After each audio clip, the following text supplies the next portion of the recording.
ये CCTV camera है जहाँ देखा जा सकता है दो कमसन बच्चे यहाँ पर आते हैं, एक बड़ा शख्स यहाँ पर मौजूद होता है, वो क्या हरकत करता है और इस वीडियो से क्या सबक मिलता है उन वालिदैनों को, और उन वालिदैनों को क्या सोचना चाहिए। इस वीडियो को ज़्यादा से ज़्यादा शेयर करें ताकि वालिदैन अपनी तरफ से पूरी कोशिश करें और इस तरफ बच्चों को आज़ादाना ना छोड़ें। पहले ये आप सीसीटीवी कैमरा देखें, ये बंदा आकर के यहाँ बाइक को खड़ा करेगा और फिर खड़े होकर के फिर ये क्या कार्रवाई करता है आप भी देखेंगे और यकीनन अफसोस ही कर सकेंगे। और कानूनी इदारों से गुजारिश है कि ऐसे बंदों को कड़ी से कड़ी सज़ा दी जाए।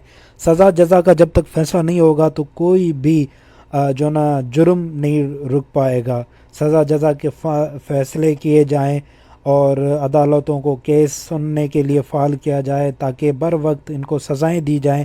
लंबे अरसे तक जब तक सज़ाएं नहीं होंगी और कड़वे जो सज़ा के फैसले नहीं होंगे तो फिर ये ऐसे होते रहेंगे। अब देखते हैं ये क्या करते हैं। दो कमसन बच्चे यहाँ पर ये जो ना खेल रहे हैं, ये करीब जाएंगे मट्टी के ढेर के पास, फिर देखते हैं कि क्या होता है।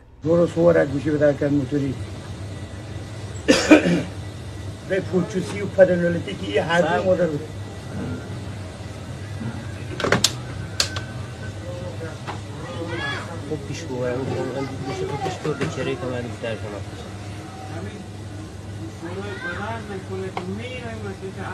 خوب دقت کنیم برادر کس همین میبینه که چند حرفه‌ایه و 10 ثانیه هم نمیشه و 10 ثانیه نمیشه هر دو گوشواره بلند میکنه و موتور خود سوار میشه میره.